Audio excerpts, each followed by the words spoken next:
I see my job as keeping you from second guessing yourself. And the reason why I think this is an important topic is for anyone that's been in this game for long enough, I actually think this is your worst enemy. And you would be an extreme exception to the rule if you have not already experienced this. And so for the folks that are going to be trying Revive or something like it, this is for you because it's a long journey. It takes years, not days, not months. And things are going to happen where you're going to second guess yourself. And this is part of why I structured the product the way it is, which is you get 1 year access to this school community with a lot of content. So the content continues to educate you because there's a lot of stuff that I think is important to understand, right? So I'm taking 10 years of what I've experienced and learned and trying to boil it down into these videos. But you also get direct access to me. And if you want to keep a diary of your changes, I also follow those changes and update, make comments so that you get my input. And I commit to do that about once a week. So let's get into a little bit more about the product. So I don't want to position the Revive One as some kind of high-tech product. That would be a lie. It is a rubber mouthguard, right? But the thinking behind it is that it is a relatively comfortable one. I used the MyBrace A1 for many years. I try to get something like it because I've used some of the cheaper or some of the other ones and I didn't like them, couldn't really wear them. And so I try to pick something that's relatively comfortable. And then the content in the community basically goes into a lot more depth than what I talk about in the blog because it's a lot easier to talk than to type, especially since I have lots of other things that I do besides this. And then the community is all about exchanging your thoughts and learnings in a transparent way.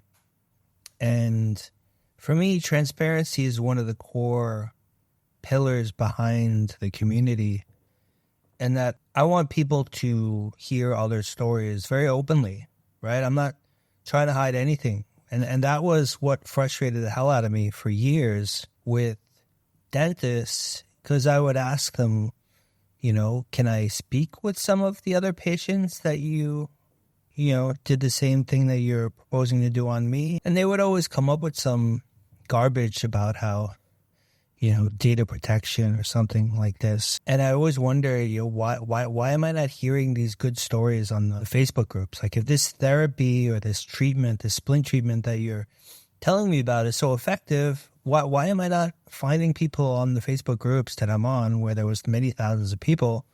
Why am I not finding people talking about it? Right? So that's definitely not what I'm going to do. So you have open access to talk to everybody else that's in the group, exchange ideas, thoughts. If you think something's not working, I want you to be open about it, right? I'm okay to be challenged as long as, we're having a logical, fruitful debate, right? Like I don't want to get emotional or anything. And what I've seen is that second guessing is the reason why I was not finished many years ago.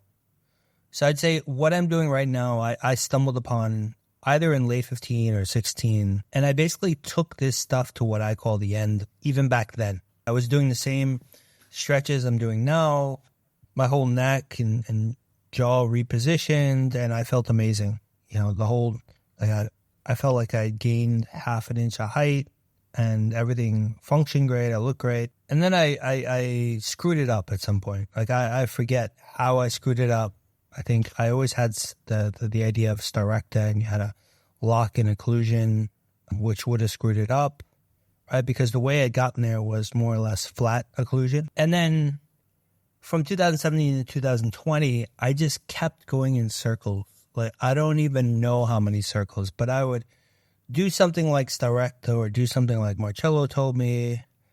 And then I would get my doubts and I would go back to wearing, say, a MyBrace or some other thing. And I just kept hopping from idea to idea and do them for a couple months and then get this idea that I was wrong. So the game is as much a psychological game as it is a physical one. And you're very likely to feel something during this journey that has you second guessing right? Headaches, pain in the teeth or the jaw. You might jump and your natural instinct is, oh shit, what I'm doing is wrong. But I'm here to soundboard against, and maybe I'll say, hey, it's normal. Most people get headaches. Like, give this another day or two and see if you feel clearer. Because if you start feeling clearer and better when the headaches are not around, they're probably good headaches. What I'm trying to save you is from just jumping ship and keep hopping different methods, because that is what I did for many years. And it ended up just being a big waste of time, right? I threw those years of my life almost down the toilet because it was impeding everything else in my life, including my career. And I wish that I had someone that could have just told me, Ken, yo, buddy, what you're feeling is normal. Just suck it up and stick to your guns, stick to what you're doing. So my job is to keep you on the right path. I will follow your updates. I'll give you inputs. I think it's important to note that I'm tracking a number of other people, and I started my initial test group in the beginning of 2023. So it's been over a year and a half. So I'm just, the more people that come into the group, the more data points I have access to. And that helps me see patterns, what people typically feel and what might be different, right? So far, I can honestly say that what people have all felt and fell into the same patterns. And so that is what helped me conclude that, this stuff more or less works on anybody and works the same way. But if you do fall into something that is different from what I've seen, I'm not going to lie to you, right? I'm going to tell you, hey, I haven't seen that before, right? Like, I haven't heard, that didn't happen to me, and I'm not going to bullshit you, right? But I'm also not going to just abandon you. So we're going to think together, okay, what might be different about your situation? How should we approach this problem? Quite honestly, this hasn't happened yet. So this is more of a hypothetical, and maybe that hypothetical will never even happen.